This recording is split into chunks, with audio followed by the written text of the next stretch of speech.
Each year, Microsoft Research hosts hundreds of influential speakers from around the world, including leading scientists, renowned experts in technology, book authors, and leading academics, and makes videos of these lectures freely available.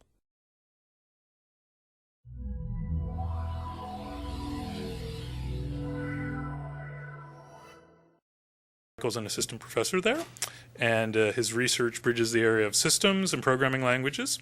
For his PhD dissertation, he designed and implemented a general language-based approach for dynamically upgrading running software, and that dissertation won the 2002 ACM SIGPlan Doctoral Dissertation Award.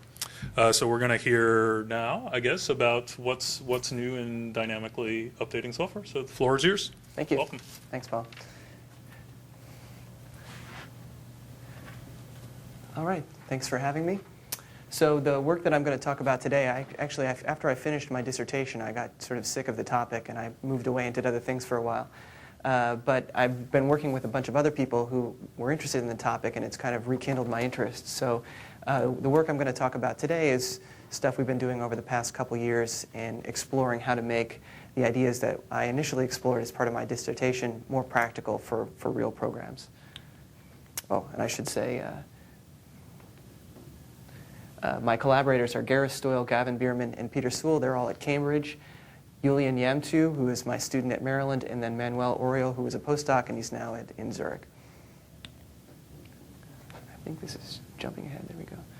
OK, so what is dynamic software updating? Well, dynamic software updating is the process of updating a running program with new code and data. And the idea is that I want to preserve the state and processing of my program while nonetheless fixing bugs or adding new features, things like that. And this process is critical for nonstop applications that can't afford to be taken down, but obviously still have bugs and still need to have new features. And it's convenient for other systems that may not be thought of as nonstop, like your operating system. It might be nice to patch your OS and then just let it keep going rather than having to reboot it. So here's sort of a visualization of the software updating process. So on the left, we have a whole bunch of source files that make up some application. And at the bottom here, we visualize the running system. So the box is the program, and this little rectangle here is the state of the box. So it might be caches or current connection state if it's a server or something like that. So we start with the existing source and then modify the program as we need to. So we say we want to fix a bug or add a new feature. So we change all of those files. Then we're going to compile and test the program just as we always did. We have our new version. We run our test suite on it. We make sure that it works. And now what you might do in a typical situation is shut down the old program and start up the new one. Instead, what we're going to do is we're going to develop dynamic patches based on the changed files. And then we're going to apply those patches to the running system. And the idea is that the state of the existing system is going to be preserved while the new features and bug fixes and so on will be able to take place. So the advantage of this approach to software updating is that it's general purpose. Basically, it will work on arbitrary application state, whatever state might be as part of the application. You didn't have to anticipate in advance what stuff you might want to preserve between software upgrades. So this is in contrast to the load balancing approach, which is typical for, say, web servers or other sort of stateless servers, where what you do is you assume that all the state that matters is off in a database or a file system somewhere. And that way it's always safe to kill an application as long as it's not processing any transactions, and then you can start up the new version. So while that approach works great, and you should certainly use it when it makes sense, it's nice to be able to have the option of being able to deal with arbitrary state that you might want to preserve and not stuff you necessarily anticipated that you needed. The other benefit of this approach is that you don't need redundant hardware. It would be hard to use the load balancing approach to upgrade your OS. And with this approach, you don't need that. So the challenges then with software updating are, first of all, flexibility. I want to be able to have a system in which the changes I make to my source code, as I showed you before, are ones that I can make happen online. I don't want to be limited in the sort of changes I can make online and therefore hamper the way that my software evolves. At the same time, I want safety. I don't want to make it so that if I change my program and update it online, it crashes, because that would sort of defeat the point of it being nonstop. And at the same time, I want to make things easier to use. I don't want to have to create really odd application architectures and so on. I want to use architectures I'm familiar with, and I don't have to change the application a lot, even within that architecture, to support updating. Moreover, for each patch, that process of developing the dynamic patches, it would be great to not have to put too much work on the programmer to make all of that happen. So these are the lofty challenges, and what I'm going to talk about today is our progress towards reaching these challenges. I certainly am not going to claim that we hit them all dead on. So what I'll talk about is, first of all, our compiler for dynamic updates. So what we do is we compile the program to be updatable and to generate these patches. And so I'll talk to you about that compiler and the runtime mechanisms that we use for updating. Then I'm going to talk to you about some analyses that we have developed to try to ensure type safety. It's not correctness, but it's a step. And in particular, I'm going to show you how a badly timed update could violate type safety in two ways, either by changing a type representation, or changing a function prototype, or by having abstraction violating casts and aliases at certain points in the program. And I'll show you how the analysis can detect these and therefore prevent updates at bad times. And then finally, I'll talk to you about how we've used our implementation to dynamically update a couple of programs and tell you about our experience with it so far and what we want to do next. OK, so the first question then is, let's turn to flexibility. If we want to figure out how we want to update programs online, we need to figure out how programs change so that we know what features we need to support. So what we did was we did a little study by writing a tool that would allowed us to compare different versions of a C program to figure out, well, how did those programs change in terms of their type structure? How often did I add function definitions? How often did the function definitions change their type? How often did type representations change? Things like that. And we ran it on a bunch of different applications. And what we found is probably somewhat intuitive. First of all, software tends to grow, not shrink. So many functions are added over time. In addition, existing functions change relatively frequently. That is, either to fix bugs or to call the new versions of the functions that were added or to restructure the way that they work. Type signatures definitely change over time. It's not the case that the type structure of your program, that this function always has the same number of arguments or that they're always the same types. Less often, type defs and structs change. More frequently, prototypes change. And very rarely did we find that the types of global variables changed. The most common case was the size of an array might grow for a global variable, meaning that its storage allocation had to be different. But otherwise, it was very rare that a global variable would change. So given all of this, what we decided was that in order to support the most flexible form of software updating, we needed to be able to support all of these changes. We need to be able to replace, add, and delete definitions at runtime. And these could be functions or global variables. And the functions that we update should be able to have different types. How did you observe the changes in the programs? How did we gather that data? So we wrote a simple tool that did a syntactic comparison of the two programs. Basically, it would parse in the two abstract syntax trees and then would go and look to see for new definitions or ones that had changed, that were the same but might have had different types and so on. I think the only thing that was really interesting about this tool was that it did have some support for worrying about renaming, that it was certainly the case that you might rename your functions, and our tool would then, you didn't want the tool to misreport an addition and a deletion as opposed to a renaming. So we did handle that situation. We have a little workshop paper about it, and I can talk to you about it after if you want. OK, so we want to be able to change functions and global variables. Functions should be able to change types. And we also need to be able to change type definitions and change the representations. But to be able to do this, we need to define an abstraction called a type transformer function that can be run at runtime to change existing values that have the old representation so that they can be converted to have the new representation instead. So this is used by our runtime system to upgrade the data of the program as it changes type. So this is an overview of the compilation process. So here in the upper left, we have the initial version of the program, version 0.c, and we pass it into our analysis and compiler, AC, and it generates the new program, or the initial program, which we can then deploy and start running. In addition, it's going to develop, it's going to output some data about the types and versions of the functions in the program, and as the program changes over time, this version data is going to evolve so that we always know, the analysis always knows what the current types are for things that are running in the program. So at some point, a new version of the program becomes available, so that's version 1.c. And we take the two versions and pass them to our patch generator, which figures out what the differences are between the two versions. And it generates a p1.c, a patch, which we then compile and then apply to the running program. And this is basically just a shared library that has been compiled in such a way that when you apply the shared library, that it will upgrade the program so that it's now the new version. And we just continue this process onward until we get to the end. I should say that this process with the patch generator here is not entirely automatic, that the programmer will have to change parts of this patch. For example, while we can do a basic job of automatically generating type transformer functions by doing a syntactic comparison of types and things like that, we're obviously not going to automatically figure out how to change a list to a tree. So the programmer is going to have to come in and write some of that stuff. But the idea of the patch generator is to get as much of the grunt work out of the way as possible. So a program runs in an environment. And it makes sense when you make the changes perhaps to assume more things about the environment. And disable the user to run some applications when you do the process of generating the patches and things like that. Do you do it, or do you assume that the environment is the same? Let's see. I'm not sure I entirely understand your question, but so are you saying that because the program is running in a certain environment, I might be able to change the way that I develop a patch for it? And you can post a message to the user, I'm now going to fix a bug. Please don't run these applications now. Oh, so we don't make it, that would make it easier on ourselves, so we don't do that. Why not? You make it easier, but it's legitimate, no?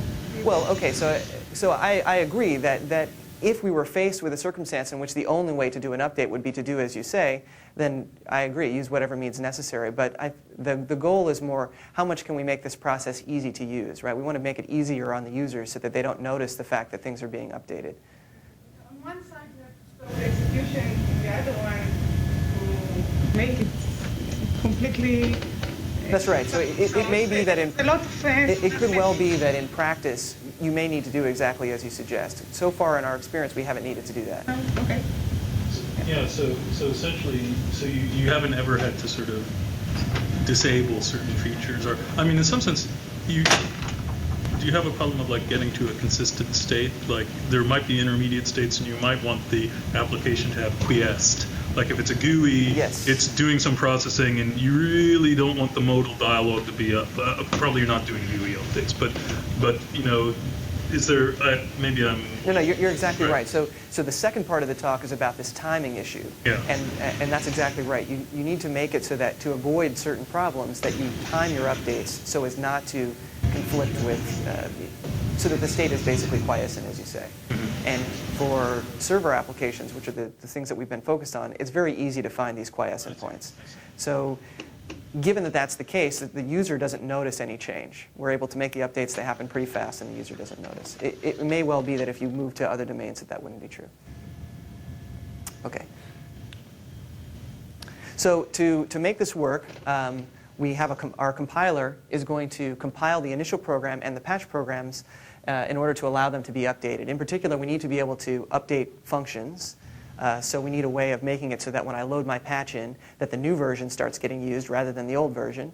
And then we also need to be able to update type representations so that when some code accesses values of a certain type, that they'll now get values of the new type rather than the old type.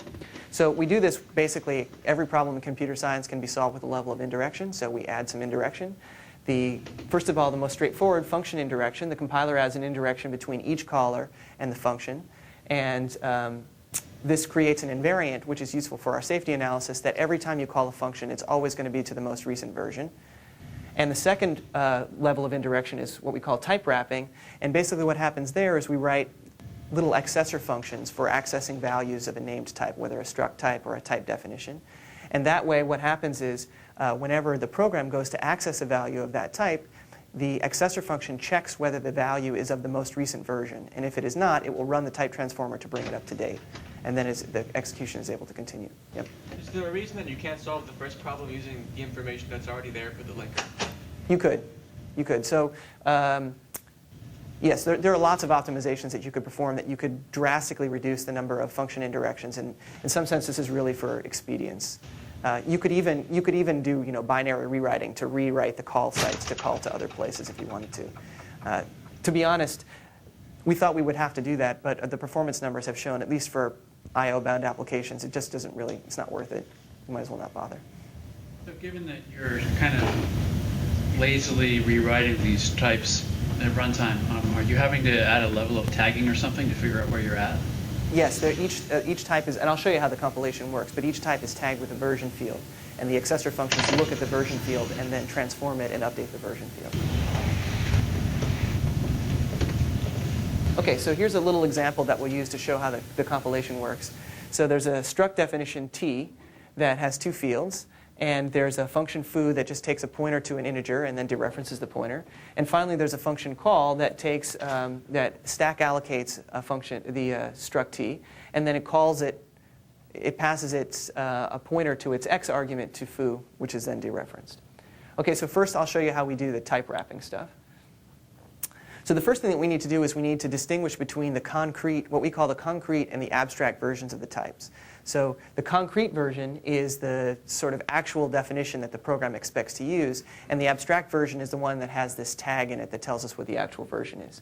So the first thing that we do is we rewrite the concrete version to have a version number after it, so that's the very top line there, where we take the actual type and make it the concrete version. And then we define this abstract version, which has a version field, and then has the concrete version as part of it, along with some extra slop to allow the type to grow over time. I'll talk about that a little bit more in a minute. Then we define this accessor function here, which is going to take the abstract type, a pointer to it, and return a pointer to the concrete type.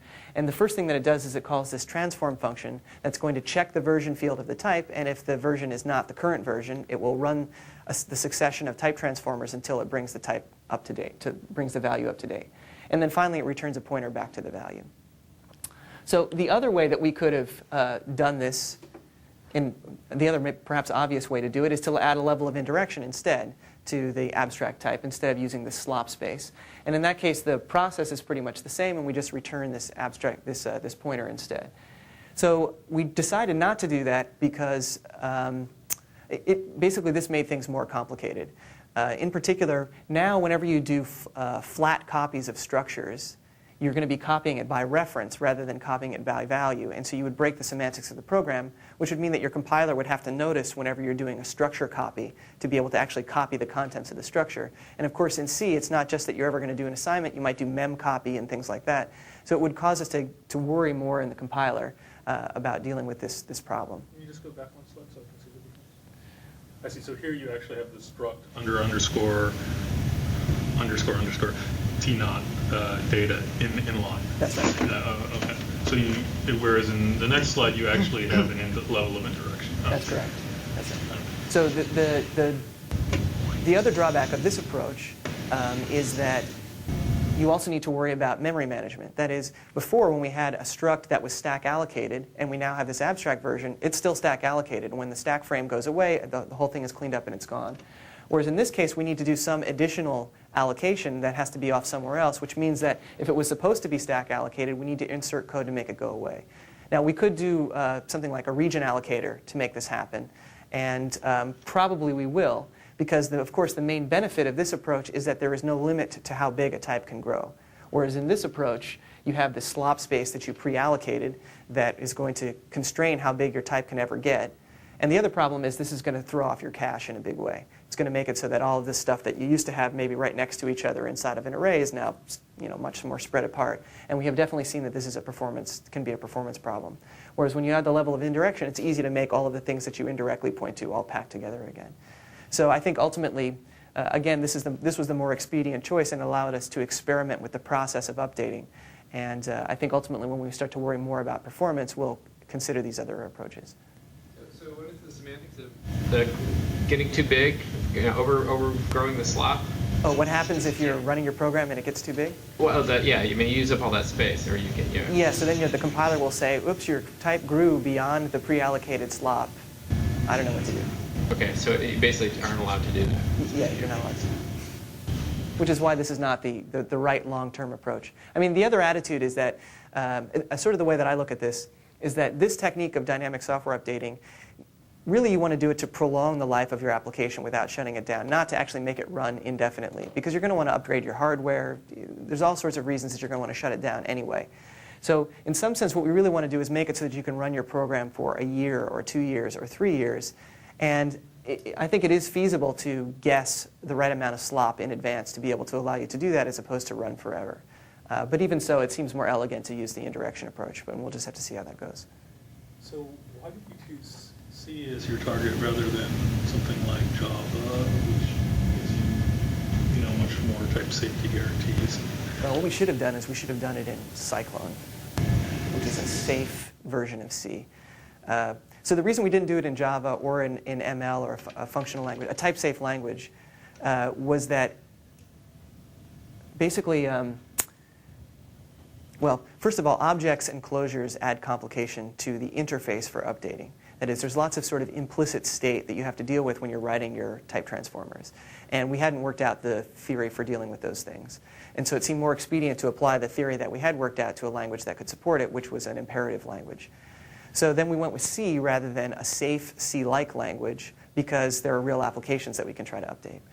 On the other hand, it's not so hard to port a C application to a Cyclone application. Cyclone is a language that I also do work on that is like C, but it is type-safe and makes things a lot simpler. And I think it would have made our lives much better in many ways. So it might have been the wrong choice to go with C, but at least it gives us a way to try with real applications. I think that's the main motivation. So what guarantees do you make when the application has bugs and you do an update? So buffer overruns or casts, bad casts. So we don't make very many guarantees. Our safety analysis is conservative in dealing with casts and so on in terms of how you might be able to update things. It is, I don't believe it is not conservative about buffer overruns. So we definitely wouldn't be able to deal with that.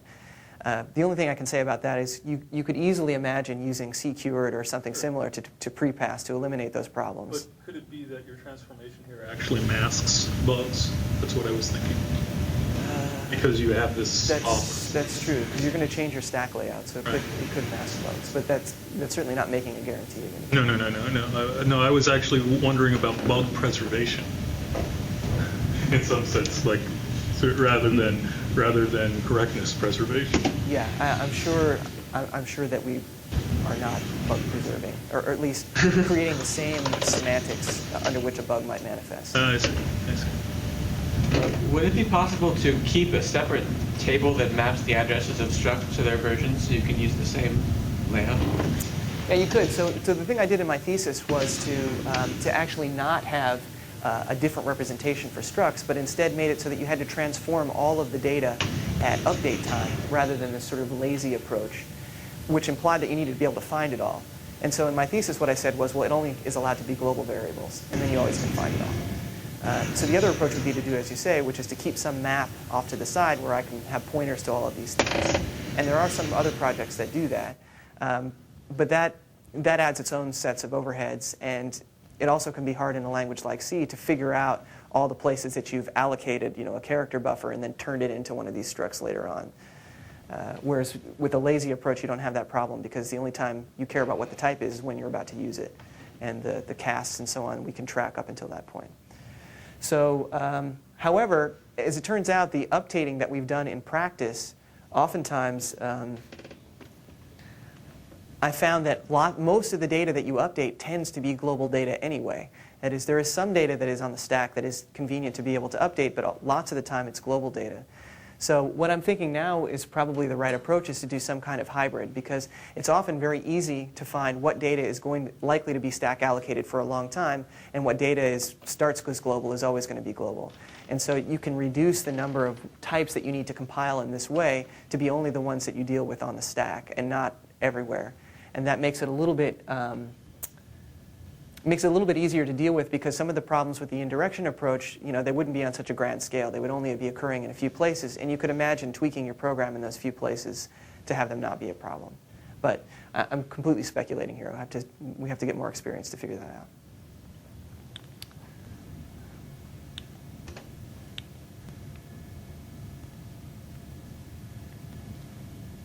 Okay, so then here's a quick example for how we would access the types. So in that call function now, the initialization of the struct t is going to be to include the version field 0 and then have the data as 1, 2. And then the access of t.x inside the call to foo is going to be through this con function. So the con function will take the address of t, and then it will pull out its x field from the concrete type that it gets back before passing it to foo. Okay, so here's function indirection. Here's the function foo that is called from the call function. And we want to make it so that if at some point we update foo, that call is now going to call the new version rather than the old version. So we need to add a level of indirection. So the first thing we do is we add, do the similar thing that we did for types. We add a version number to the concrete definitions of the functions, and then we add some information about the function at the top here. And I've just showed the indirection pointer, the F pointer, to make it so that whenever I call foo down here at the bottom, I'm always going to go through this function pointer. And basically an update is then going to just change the F pointer to point to the new version rather than the old version. So that's all pretty straightforward. Where's the version? Oh, I didn't show it. You don't actually need to store a version for the function, only unless you were going to do some kind of introspection later on. Because you know that at update point, I'm just going to change all of the functions to be the newest version. So it's only in sort of the version data that we keep track of what the actual version number is. Right, because with functions, you know exactly where they all are and can update them. So in the worst case, you can have only 2 port 32 versions of variables or functions. And in the worst case, you can have what? You can have full, I mean, size of int is 32 bit, right? So you can have, you can go from 0 to port 32 minus 1 and then count back to 0. Right, so I'll appeal back to we only want to keep our program running for 3 years, not for many, many more years than that. And functions don't change that many times over that short of a period. I mean, it's probably overkill to have an int for the version number, or to worry even about 32 bits, because I mean, I think in programs that we've looked at over 3-year spans, things change no more than maybe 4 or 5 times. Question about the function pointer. So if I store a pointer to a function in the data structure, we can just deal with that. It'll work out the same way. So it won't work out the same way. So what we do is we write a little wrapper function for that function. So wherever we have a function pointer that we would have stored in there, we create a placeholder for the function pointer. And inside of the function, the placeholder is a call to that actual function via the function pointer. So then the placeholder address never changes, but what the placeholder function calls continues to change as the function is updated. But how do you know if you update function foo, how do you know which placeholders actually contain foo? You don't care, because you don't care? There is a board here. So if I have foo here, and I have some data structure, well, so then what I'm going to do is I'm going to do foo wrap, which is going to call foo within it. And foo wrap is not updatable. It's just a little wrapper function for this guy. So then if I have a data structure that refers to, in my source program refers to foo, in the compiled program it'll refer to foo wrap directly. And then when foo is updated, foo wrap will automatically call the newest version.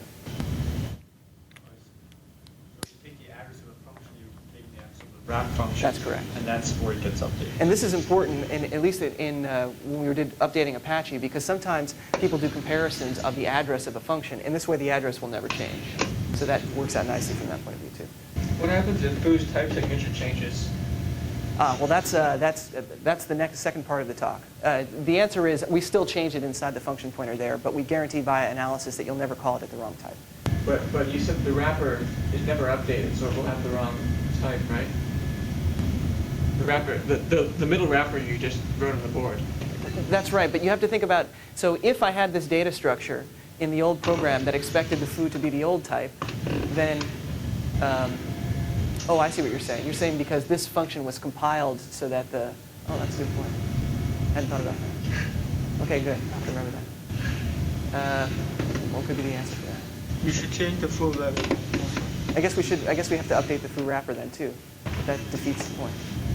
No, it doesn't. And the data. No, why? The pointer is just a point. The function pointer is just a pointer, so it doesn't matter. You're right. It doesn't matter, right? I take it back. This is not actually a function. This is really just an address with that you call, and this is not really a call. It's a jump. So the point is that when I call the function at the new type, I'll have prepared the stack in the correct way, and then when I call this function, it's just going to jump to the right function, which expects the stack to be in that correct format. Okay, so it doesn't actually matter what the wrapper is. So it doesn't actually have the code that you're showing there. It's inline assembly or something. No, yes, right. It's inline assembly. Okay. That's correct. I forgot.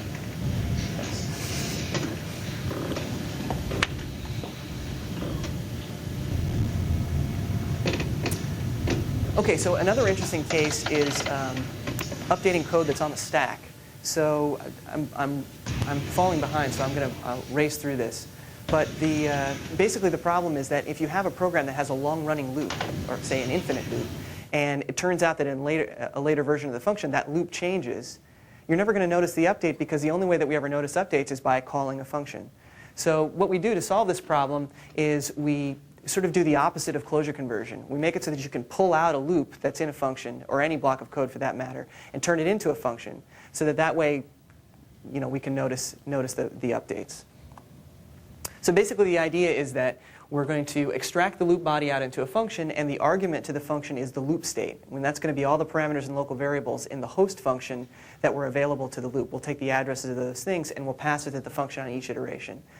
Another part of the loop state is the actual returned value of the host function in case the loop were to return. And then the loop actions are just going to be return codes that are handled in the host. And the cool thing about all of this is it's just a pre-pass transformation that we do on the source program, and then all of our existing mechanisms work. The patch generation is going to notice that the extracted loop functions changed. The loop states might have changed, and so you're going to have to write a type transformer for the loop states, and it all works out beautifully that way. And it turns out that we can also use it for arbitrary code S by doing this little transformation. And that's important for code that you return to. So here's this FTP server that we've been playing with updating. And it has two loops. Well, it has two places where we're going to use this transformation. So the way that the program is set up, you can either run it as a standalone program, in which case it's going to have a listen socket and it's going to accept connections and spawn them off to handle FTP requests. Or you can run it as part of inetd, where inetd is going to accept the connection, and then it's going to call your FTP program directly with the file descriptors redirected to the correct sockets. So if you're running it in regular mode, you're going to skip this call to standalone main, and you're just going to handle the connection in main. But if you're running it in standalone mode, you're going to go over to this function, continuously accept connections, and then return back to main to handle the connection. So this is a little bit weird if you want to be able to do updates within this loop, because then you have to return back to this loop and then execute this code, which might be the new version rather than the old version. But this code is, the return address is already on the stack. So you need some way to take this code and extract it out as well so that you can get to the newest version. So basically what we do is we just say, well, extract this loop out, so that way each iteration of the loop is going to be to the new version, and extract this code out so that when this code returns to it, you're going to get to the new version. And this is a piece of cake for the programmer. I mean, basically, you just label the loop and say, extract these loops, and then the compiler does the rest. And it's worked like a charm. OK, so that's the runtime mechanisms that we use. So now I'm going to talk about the safety analysis that we use to be able to make sure that we don't update things at a bad time. And basically, the intuition with bad timing is that, as an example, say that we've updated a type T so that its representation has changed. But we have some existing code that expects the old representation. And it's just about to be executed at the time that you change the type representation. You might end up then passing code with a new representation to old code that expected the old representation. And this all depends on when the update took place. So here's an example to try to illustrate this a bit. So here we have our version that we saw before. And now let's say we update the type T so that we make the first field a pointer rather than an inline int. So now let's start running our program. So the top is the current type. The thing in blue is what type we will update to. So we start running here, and we allocate the struct T. It's just not working anymore. Now we're going to call the function foo, and let's say that we go ahead and do the update now. So we're going to change the representation to be something else. So the first thing that's going to happen is we're going to run the type transformer when we go to access the x field of T by using that con function. And let's say that what that does is it just allocates some space and throws the one field into it. OK, now we're going to go ahead and continue on and call, and then we're going to take the address of that field before calling foo. So now we'll call foo, and foo is going to try to dereference this pointer and fill in that spot with 1, which, now we have a pretty serious type error because now the first field, which was supposed to be a pointer, is an integer instead. So what happened? Well, even though the new program was correct on its own, the old version of call was active at the time of the update, and it expected the old representation, that is, it used it concretely. And a similar situation is going to occur whenever you change the types of functions or global variables. If I do an update to change the type of a function at a point in some old code that's just about to call that function, it's going to call the wrong version, or it's going to call it with the wrong types. So what we need to do is find a way to prevent this situation, and we do it with analysis, but let me tell you some other ways that you might do it. So one approach would be for values that change type, you could just copy all of the values from the old code to the new code and have them and transform them when you copy them. And you could hope that all those old values will never get used anymore. And if they do, they'll at least be type correct. But of course, the problem will be that the old code will then operate on stale data. You'll be updating two different versions of the same data, and that's probably not what you want. Another solution is to allow the situation to take place, but to also provide a backward type transformer, so that whenever old code sees new values, it can convert them backwards into old values again. And you can imagine the same thing for functions. Whenever an old bit of a program wants to call a new function, you'll introduce a little stub in between the two that will be able to map the types. But this is something that other people have explored, and we've explored a little bit, and it just seems very hard to reason about. That is, in general, it's a much cleaner model to imagine that all your code always is rolling forward. That you always know that whenever I call a function, it's to the newest version, and everything is up to date, and I don't need to worry about what's going to happen if I convert a value forward and then convert it back and then forward and back, because it's going to do something weird. So a third approach is just to disallow updates to active code. Just don't allow us to change the program when that call function was active because the call function had been changed. But the problem here is that your updates become less available because you can't deal with long-running loops. And we definitely have found that it's critical to be able to support long-running loops, which is why we did this loop extraction thing.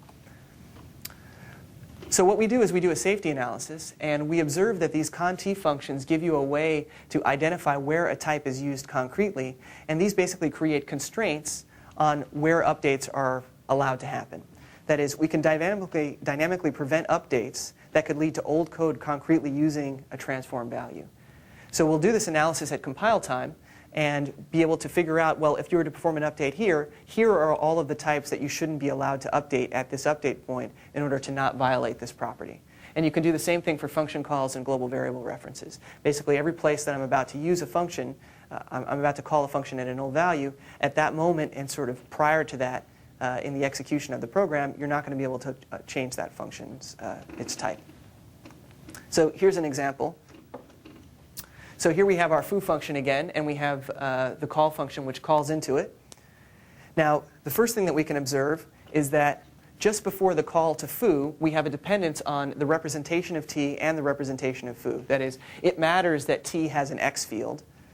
It would be bad if you took it away. It matters what the type of the x field is, and so on. So we have a dependence on t. We also have a dependence on the type of foo. If you were to change foo to add a new parameter or change the type of the old one, that would be bad. So we stick that information in there. Everywhere else, there are no type dependencies. That is, at points 1 and 2, there is nothing about that function that says anything about how I might use a type t or how I call a particular function. And similarly, after the call to foo, there's no information that's there. And so it's actually, I have another slide on that. So we formalized this analysis. That was just to give you a flavor of it. And we had a paper at Popple this year that talked about it. And we set it up as a type system for a simple imperative language called Proteus. And in this language, we made update points explicit in the program text, so you could reason about where updates might happen. And we developed an inference algorithm that inferred those sets like the way that I showed you before. And we proved a theorem that said that well-formed and well-timed updates will not cause the program to go wrong. And we have it's a very intuitive idea of what a well-formed update is. That is basically one that comes from a program that you could have compiled and run from it on its own. And the well-timed is defined by these constraint sets. Is there any sort of analysis that's performed in a program before you even get any updates for it to make sure that you won't suddenly realize that you can't make an update that you want to? That's exactly what this analysis does. So what this does is it runs over the current version of the program, and it figures out all of the constraints that the current version imposes on future updates. That is, basically what we're worried about is active code at the time of an update. And so we can certainly reason about what code could be active at each update point, and therefore we can capture those constraints. So do the update points say which parts of the program should be updatable at that? That's right. So that's what these sets are saying. They're actually saying the opposite. They're saying you can update anything except for t and foo at this point. So during an update, depending upon what is active, a certain update may fail. That's right. What actually happens in our implementation is it's just delayed for some period of time until it reaches an update point where it can succeed. And if after some period of time it wouldn't work, then it would fail. But the nice thing about this analysis is because we can do it all in advance, we'll know that anyway. That is, we'll be able to look and see, does there exist an update point in my program that allows me to do the update that I have now crafted that I'm about to apply. So it gives us a way to do a little bit of reasoning in advance. Yeah. So this information that you show here, is that global or is that just per stack frame? It's global. So, okay, so if I were calling this call method from some other method function that had constraints, they would be reflected at these program points inside as well? Yes. Okay. That's correct. So my question, I guess, would be, why don't you transform the stack when you do the update? How would we do that? Well, you basically would change the representation of stuff that's on the stack as well, and you would update the PC to reflect to the corresponding new I see. code. So in some sense, that's what this loop extraction stuff is doing. Right? It's giving you a pre-compilation way of changing the stack. You could, let's see, I think it would be very hard to automatically change the stack to satisfy these dependencies. Well, I think you would have to have some notion of save points in your code, just like GC's where you say, oh, this is corresponding to this guy. So, but in some sense, that's exactly what this analysis is doing for you. It's saying that this current program point, these are the dependencies that are going to happen in the continuation of old code. What I'm saying is that suppose you have a stack frame high up on your stack that took some address of some concrete stuff that you want to change. Well, as long as that frame is up on the stack there, you can never change that data basically. That's right, but I mean, how are you going to make that stack frame go away without changing what the program does? Instead of trying to make it go away, transform the whole stack. I don't know if that's feasible in some way, but well, you just didn't suggest it as one of the possible solutions. Right? I guess. Okay, maybe I just think it's too hard. Yeah, it might be too hard. I mean, you could think of it as an extreme, right? Suppose you CPS'd your program, right? Now everything's a function, and you know how to update entries. Yeah, absolutely. So instead of having your stack, right, you just have infinite, unidirectional function calls that don't return, and you're always able to patch that, and that represents exactly the state that I see. So if you were to do that, you would have to rely on the programmer to provide an update to deal with the continuation of the code that was on the stack that you wanted to transform, which is what I was saying. What we're essentially doing with loop extraction, and it seems like if you want to do that for all possible update points, that's going to be an infeasible undertaking. Right, but it does mean that anywhere you want to create an update point, you can do the equivalent of this transformation. That's correct. That's correct. Since this analysis needs to be conservative, and because it's interprocedural, in practice, you don't find that these sets blow up to a point where the constraints are so heavy that you can't. No, because typically the update points that we are interested in, so that, for example, the VS FTPT thing I showed you before, are very shallow in the stack. And so what happens is you have a few types that you care about, that you might care about, that are restricted. But really, this is not saying that you can't update these things. What it's saying is you can't change their types. So in particular, you could update T to be a subtype. You could add a bunch of fields to it, and you wouldn't break any old code that uses the old fields. And for foo, you could certainly replace the definition of foo with something else as long as you didn't change its prototype. So even with those restrictions there, it doesn't necessarily mean you can't perform an update. And we definitely haven't found it to be a problem in practice. These are just restrictions on the changes to important representation invariants. So from your experience using this, have you found that it actually is reasonable to predict update points ahead of time? Totally, yeah. Yeah, so for my thesis, I did a web server, but it was pretty small. It was 8,000 lines. Whereas I'll tell you about the experience that in a moment that we're doing now, where we've looked at OpenSSH, which is about 60,000 lines, and this FTP server, which grew to the point of being about 25,000 lines. And all of them tend to have this top-down structure where you have an event loop of some sort, and it's always feasible in our experience so far to stick the update points in the event loop, and they're pretty available, and it's a very easy state to reason about so that you're sure you don't break something when you do the update. And I would think that, and the nice thing is I would think the same thing would be true with an operating system, which is, again, an event-based program where you're going to have, essentially no stack. It's going to show up at a system call. So doing updates at points of system calls seems like a completely feasible thing to do. And that's one of our future work things, is to work on a small OS kernel and start to get some experience there. Okay, so the only thing that I'll say about beyond this, I'll skip past the two type rules I was going to show you, is that the interesting thing about this analysis, so what we do is we set it up as something that tracks whether or not let's see, we use capabilities. That is, in the analysis, what happens is whenever you're about to concretely access a type, it's not just that type is something that you know about in your type environment, but it's also in your current capability. And the capability can change due to an update. And that's going to be mystifying, but I don't have time to say any more than that. But the interesting thing is that insight allowed us to realize that we could apply the same analysis to dynamically updating security policies. That is, in an information flow type system where you track the flow of information in your program with labels on your types, you probably will want to change your security policy for a long-running program over time. And you have the same issue that if you change your security policy at a bad time, you might release some bad information, or the fact that you've changed the policy might release information on its own. So the same sort of dependency analysis about what representations I care about for types can also be applied to security policies in terms of, I assume these facts to be true at this program point, and then after this program point, I don't assume them to be true anymore, and so it's fine for you to change them. So we've started to push in this direction, and we have a workshop paper now that explores that idea.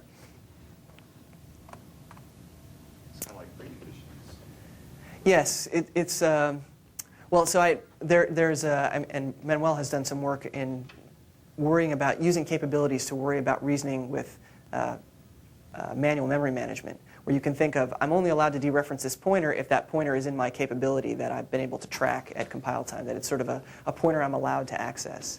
And what we're doing here is we're saying that, well, it's not just pointers or dynamic data that may or may not be in your capability. It's actually definitions that for most programs are just fixed for the whole lifetime of the program, but for our programs they're not.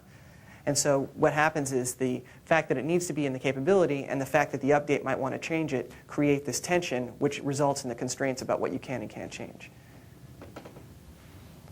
Okay, so the other interesting thing about the analysis is when you apply it to C, you have to worry about the ampersand operator. That is, an alias into a type also is a problem, not just using it concretely. So in particular here, when I call this function foo, I'm pointing into T when I'm dereferencing it inside of foo. So if I were to then, while I'm in foo, change T to be represented some other way, it might mess up what foo is supposed to do. So we have this analysis that identifies these so-called suspect aliases whenever you create an alias into a type, and that gets annotated on the types themselves. So that int star with a T after it says that, well, this is a pointer into the type T, and that implies that at this point, at any point where there's a suspect alias that's active, that it's live, you're not allowed to update T. And so there are no constraints down here. There are constraints up there while the suspect alias is active. So then these two analyses that I presented, we combine them both. And these would be the ultimate restrictions on what you could update in this program.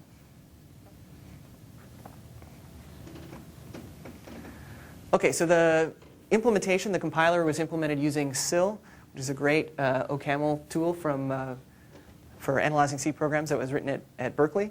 And the safety analysis, we generate constraints that are solved with Banshee, which is a super fast constraint solver. The patch generation tool is, I talked about it already, it's pretty straightforward. It will do a lot of stuff for you to eliminate grunt work, but ultimately the programmer does need to do some work with the patches. And then ultimately these patches are compiled into shared objects, which get loaded into the program. So for our experience, we've tried it out on two programs. We've actually tried it a little bit on Apache too, but not too much. And the one we spent the most time is this Very Secure FTP daemon, which started out when we began updating it at 12,000 or 15,000 lines of code. And then over 3 years, it changed 12 times and grew to 23,000 lines of code. And then this is some of the ways that it changed. And we were able to perform updates for all 12 of these things. So we could start version 1.1.0, and we could update it straight up to version 2.0.3, generating a patch for each version while it was serving lots and lots of FTP requests. We also have started to work on OpenSSH daemon, which is a little bit bigger program. And we've so far updated 5 version changes over 11 months. And nearly as many function bodies and so on have changed, but there are fewer prototype and type changes. So this is a visualization of the way VSFTPD changed over time. So the x-axis there is lines of code, and the y-axis is lines of code, and the x-axis is time proceeding to the right. And so you can see here that the versions as the program grew over time. And the big changes were here, here, and here, and the rest of them were either smaller changes or bug fixes. Well, I guess I'll talk a little bit about particular changes. For OpenSSH, this is the way the program worked. This is one of these odd cases where they actually deleted a whole bunch of stuff. So we were able to update the delete part. That was easy. So anyway, this is as far as we've gotten here. And we haven't gotten to any of the major stuff yet. So the way that this has worked is we have to choose, the programmer has to choose these update points, as I've been talking about. So so far, the way we've set it up is that updates are only permitted at the conclusions of the main event loops. And there are 2 loops in VSFTPD, one for each of the sessions. So when the parent accepts a connection, it forks off a child process, which then implements the command loop for downloading files and listing directories and things like that. And the other one is in the actual accept loop in the parent. And in OpenSSH, it's the main event loop for accepting connections. We had to make some small changes to the applications themselves in order to make them updatable. So there were a bunch of places where they used some sort of unsafe casts, which they didn't really need to, which confused the analysis. So we had to get rid of those and make it a little cleaner. And we had to relax the application invariant in one case for VSFTPD because of updates. So the interesting thing here was in version 1. I think it was the 1.2.0 or something like that, they added support for per IP address connection throttling. So that what they would do is every time you forked off a child connection to handle an FTP request, they would map the PID of the child to the number of current connections associated, map the PID of the child to the IP address of the connection where it was originating. And then they had another hash table that mapped the IP address to the number of connections coming from that IP address so that they could disallow too many from the same address. So we had to go from a program that didn't have any of this stuff to adding it and supporting it. And the problem was that in the version that didn't have this stuff, the signal handler for a child process dying didn't do anything. But in the new version, the signal handler would update these counts inside of the table. So every time a process died, it would look up the PID in the hash table, decrement the count, and then exit. And the assumption was, well, of course it's going to be in the hash table. But of course it isn't if you update it in the middle, because you had, say, 6 connections that were active at the time you did the update, and when the child died, there's nothing in the hash table. So we just had to add a small if check to the signal handler that said, well, if it's in the hash table, do all this stuff, otherwise don't do it. So did you figure that out? How did I figure it out? You try to update it and crash? No, actually not.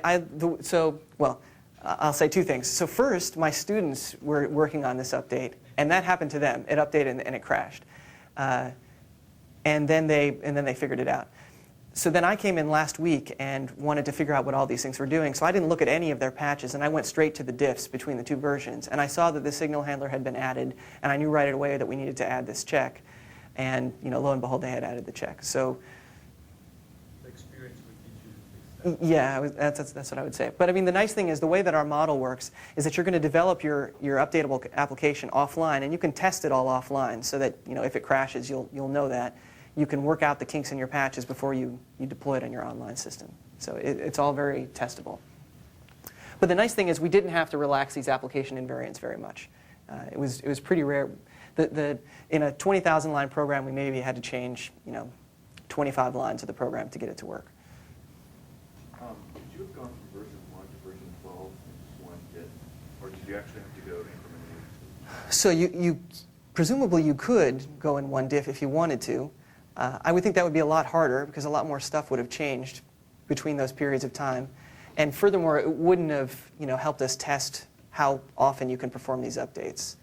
I mean, it was nice to be able to just say, well, let's pretend that we're the user and we're running our program, and as new releases come out, we patch them. So we were trying to simulate what you would do in practice. You could certainly imagine doing the whole thing in advance. And you could even imagine doing it the way we did it, which is to write a whole bunch of patches and compose them and apply them all at once. But you have to go sequentially, though? Or We just have. There's no reason that you have to. You can pick any 2 versions and try to update them. That's fine. Regarding choosing these update points, if you were to have a language which had automatic remembering,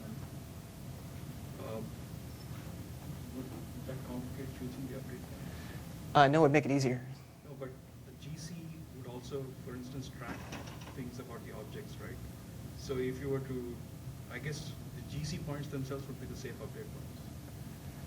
Because the GC would probably be keeping a lot of bookkeeping information about the layout of objects, etc. And if you were to do some update in between two GCs, that could potentially screw up your GC. Right. So that's true. It depends on, well, it's hard to imagine, though, how, so clearly your GC would have to be involved if you're going to do the type updating the way I talked about it before. So in the stuff that I did for my thesis, I had a garbage collector, but I finessed that problem that you're talking about by not allowing types to be updated per se, but rather every time I changed a type, it sort of was a new type, and I had to copy all the old values over and create new values and then redirect the pointers. So then there's no issue with the GC. So if you're going to do the changes in place, and you have this weird union representation with slop and so on, yeah, then you're gonna then you may potentially have to work with the GC. But I don't think actually it would be that hard to update the bookkeeping information. Do you have a question, Ben? Yeah, I guess it had to do with the assumption that there was previous state. You know, this thing with the hash table. It seems like that's an idiom that would be fairly common. It'd be interesting if you could detect it automatically, or at least give people guidance about introducing state on the fly, you know, in new versions, because.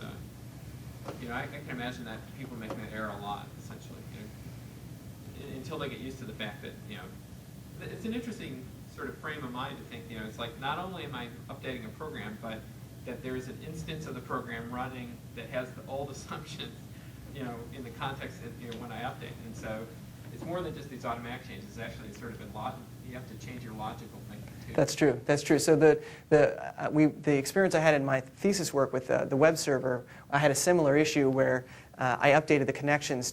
We also added a cache, and the web server connections, the sort of per session structure, pointed to the cache entry for this particular file that it was serving. And when you had existing connections, there wasn't anything in the cache yet. So I needed to change the logic so that that cache pointer could be null, as opposed to always pointing to a cache entry. So I think you're probably right that it should be not infeasible to detect that, to detect it and maybe do something about it automatically. Let's go one step beyond that. So suppose I had a program which had an error in it, and so let's say, you know, the error was expressed as like there was an invariant on the data structure that was violated, and so I fixed the error by correcting the code so that that invariant wouldn't be violated anymore. But then if I did the update, I would have all the instances of the data structure with the code that violated the invariant. Right. So do you have to basically write the code so that it can deal with both cases and propagate the error into the future? Or repair the old data so that it actually supports the new invariant. Okay, so that would be the preferred Yeah, I think so. I haven't ever had to do that myself, well, but you could have done that with the hash table. yeah. Well, and in fact, so the hash table was added in this version 1.1.2 or something like that, and then 2 iterations later, they added support for IPv6. So what happened was the hash tables originally pointed to 32-bit addresses for IPv4 addresses, and then they got turned into 128-bit addresses. And because of the way that these things were done, these are just aliases to system types. Those types were not updatable automatically. And so we had to write a function that would actually go through the hash table and morph it into a hash table that pointed to these 128-bit addresses instead, and then install the new table and throw away the old one. So in some sense, that's kind of like a data structure repair.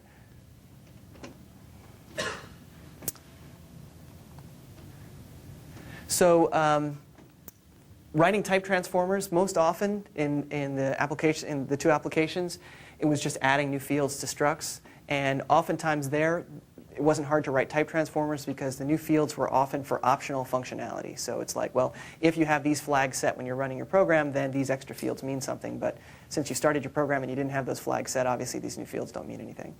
And if they were to mean something, they're only going to mean something for new connections, not existing ones. And so the transformers seem to work out pretty well. The most common transformers that we had to write were for the extracted loops for this state. And again, that was pretty simple because most often you're adding stuff to the code for your loop. So most of the old state was still there, and then you had to allocate space for a couple of extra local variables. And finally, there was a need for update time initialization. Maybe you added some new features that normally would have been initialized in main, but obviously you're not running main anymore, and so you have to update them. You have to run them at update time.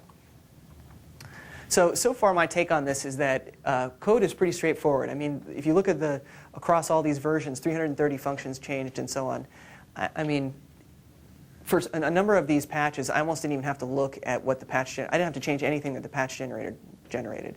And it's just by having the update point in the outermost loop and having things be in a quiescent state, things just kind of take care of themselves. The more challenging part is data, because this is oftentimes where program invariants are going to change. They're going to change the way that data is. They're going to change when data changes its representation. And so you have to figure out ways to deal with that. And like figuring out about this hash table or whatever VSFTPD, that was one way in which it was non-trivial to do the update. We had to write this thing to convert the hash table from the old representation to the new representation. But I mean, even that, it actually still wasn't all that hard. I mean, as long as you understand the code that's changing, and presumably if you're the developer of this product, you understand your product, then you're able to look at it and write the update. Perhaps the counterpoint to what I just said is that this may not be true for very large systems, right? There's no one person that understands all of Windows, I'm sure. Right? It's only, what, 50 million lines of code? So it's hard to tell when changes are localized. It would be really nice to be able to say that, well, changes to this file have nothing to do with all the changes over here. So if I understand what's going on here, I don't need to worry about what's happening in the rest of my application. And this certainly happened. So in the signal handler example that I told you about, the fact that I changed the signal handler over here affected the fact that I added this code to do this hash table stuff over here. And I needed to know that these two changes were related, and I couldn't look at them independently. So far, we've just been looking at all of the changes, understanding what the program does, and then writing the patch based on the result. But it would certainly be nice to be able to more modularly reason about these changes in your program so that you can look at independent parts and deal with them independently. So performance is basically reasonable for these server-style applications, which are largely I/O bound. That is, it's going to come from function indirections and from type wrapping. And there's going to certainly be performance overhead for both the running time and the memory footprint. And we measured performance overhead by looking at application throughput for the two applications, so either requests per second or for transfer rate. And we also ran another micro-benchmark application, so to speak, for measuring the cost of type wrapping, because none of these server applications used types in a very intensive way. So the summary is that the application performance was basically unchanged. There was at most 2% overhead on throughput, and there was at most 31% memory footprint overhead, so not a problem. And the micro-benchmark found that type wrapping can impose a more significant overhead. So we saw as much as 100% overhead for type wrapping, and that was basically because of cache locality issues. So that further motivates our wanting to explore other options. So you're calling the update function only at selected points in the code execution, which probably means that you don't have to keep an overhead for an extra space for all the functions and only for selected functions, and there could be some clever optimizations which you could think of to get better performance. Definitely. So we've already thought of them. Well, we haven't thought of all the ones that necessarily you're thinking of, but we've thought of some. That is, just as you say, if I'm only going to perform an update, say I have this big call tree of the possible that's possible in my program, and I have the update point up here, I don't need to have levels of indirection for all of the functions that are down here. I only need to worry about the ones that are up here. So the only thing that makes that question interesting is that being able to throw away old versions when you update them, that is to unload them. And what you would like to do is minimize the amount of unloading that you have to do. So we've developed an algorithm that allows you to group together as many functions as possible into a single shared object, since they're likely to live and die together, or to be related, so that if you were to change one, you were likely to change other ones. And therefore, they can be loaded and unloaded in a group. But certainly the question of, well, if an update happens here and I only ever call these functions following the update, those are the only places I need to add an indirection. That's a straightforward optimization. Did you do that optimization when you give me this number? No, we didn't do it. This is with all of the overhead of the silly. Suppose if we did that optimization, do you think we would still have the 31% memory overhead for SSH daemon? I don't know. Possibly. We're going to try it out, so I'll let you know. It seems like, for economic reasons, it people have built server systems generally try to balance I/O and CPU. They basically want the CPU pegged, and so they have enough disks and things like that. Do you have any sense of what the overhead would be in a system like that? You know, where the CPU is really pegged, basically. This is the overhead for the. Basically, if we were to use the stock system for this fast Fourier transform, this is our current implementation of the type wrapping. Basically, we're really stupid about where we insert cons for the accessor functions. We have this extra slop, which blows away the cache locality, and both of these things together make it, more than a factor of 2 worse. If we instead we reduce the amount of slop. That is, we make it so that there's 0 slop, there's just a version field, and we're smarter about the cons, then this is the overhead of the whole program. So this is saying that there's 50% overhead, perhaps for your scenario. So it could be that then that the optimizations for function indirections and everything else would start to chip away at this. But for the I/O bound stuff, so far we just haven't found it to be a big deal.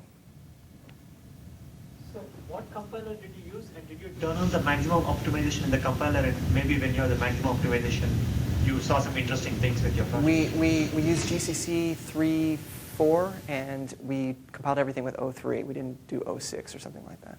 And if you did 0.6, do you think something could have broken? Well, when we did it with 0.6, the program would cord up right away when you started running it.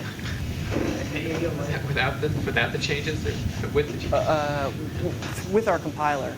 Okay. I mean, when we would transform it, but not when we did an update or anything like that. It just didn't work. Okay. So. Where is optimization breaking things in your model? So certainly the cache locality is hurting you with type wrapping. The indirections are hurting you. But that is for core dump, right? Pardon me? Cache locality has got. Oh, I'm claiming that there are bugs in GCC. That since GCC's 0.6 is almost never used, and certainly not on gigantic programs, then there's bugs in it. I mean, I see this all the time whenever I try to crank up optimization in GCC. It just doesn't work.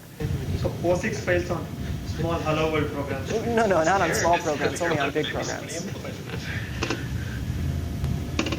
Do you have a problem with the compiler optimizing away your update points? Like, for example, the function and direction, do you have a problem with it inlining that where you don't want it to?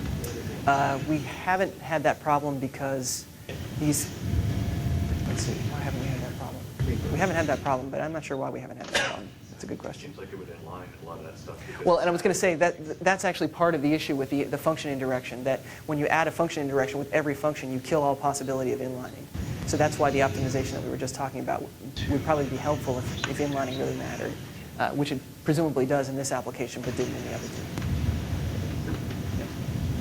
I'm wondering, there's been a lot of work in the managed language space, like the Java optimizers, where they do things like you optimize and then someone does a dynamic class load and you have to clean up and recover state and all that kind of stuff. And that feels a lot like this. Yeah, definitely. So I was at a workshop on virtual execution environments, and people were telling me about stuff they were doing with on-stack replacement and things like that, and it definitely has a similar flavor. I mean, the advantage that they have is that the semantics of the function didn't change, just the representations changed. And so that makes the problem a little bit more automatizable, if you will. Whereas here, like the thing you were talking about, Manuel, it seems like you really need programmer intervention to be able to say that, well, if this stuff is on the stack and I do the update here, you need to tell me what I'm supposed to do with this modified stack thing. But maybe not. Maybe there's cool ways to automate it. I don't know. Seems hard, though. Going back to the last question, maybe you don't have problems with inline because you're using inline assembly to do the actual call? That was only for the function pointers. That's not for the regular calls inside of the extracted function. I thought that was the sort of problem you're talking about. No, that was just the function wrapper that then calls through the indirection is a jump. The function wrapper is basically a little jump. Whereas if you were to call the function directly, that is through a level of indirection in the data space. So that the inliner, it could change it. Maybe it's because it's a global variable and it's non-local that it chooses not to inline it because it thinks that it could change later on. I don't know.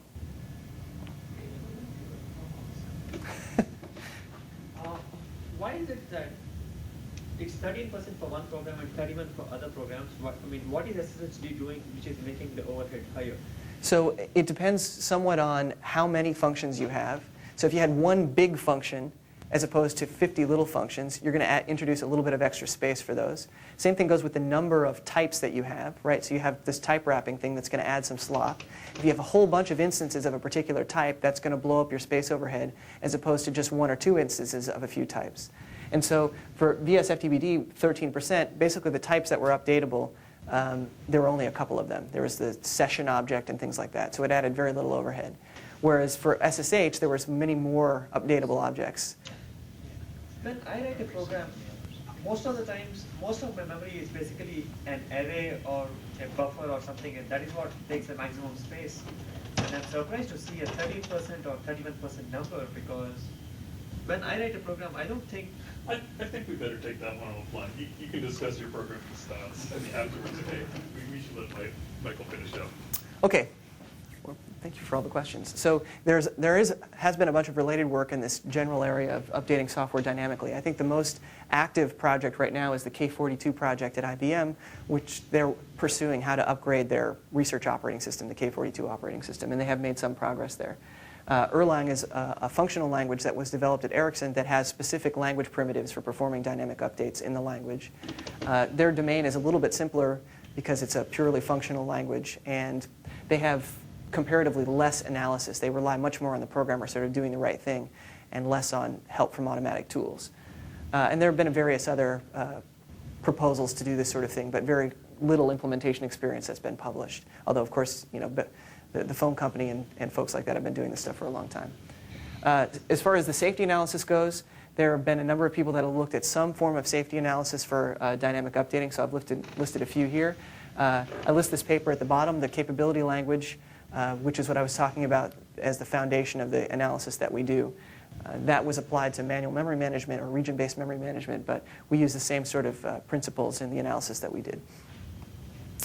So basically what we're doing right now is continuing to push on trying it out with applications. We want to find out where this technique falls down, what are the serious hurdles to getting it to work in practice. We've made a lot of progress so far, but we ultimately want to work toward, can we update some kernel? Can we make it so that you get a security patch and you can just patch your kernel and move on, and you don't need to reboot it every time? To do this, I think we're going to need to do a lot more automation. We're going to have to fix this slop-based type updating. It would be nice to be able to prove some additional properties about your program. So we talked about the modularity issue before. It would be cool if you could take advantage of traits of your program to simplify the process of updating it, which I think you probably can. And we also don't currently handle multiple threads, although I know at least an easy way to do it. The interesting thing is to develop a more sophisticated analysis that's better than the easy way. And we've talked a lot about optimizations. So my conclusion is that I believe that dynamic software updating, that this technique can be practical. We've made a lot of progress towards updating actual programs. We found that, in general, these things are fairly straightforward, and that performance overhead is not even so bad without performing any serious optimizations. And I think that the next step to making it scale up is to really continue to push on stronger reasoning techniques so that you can look at your updates in a more modular way.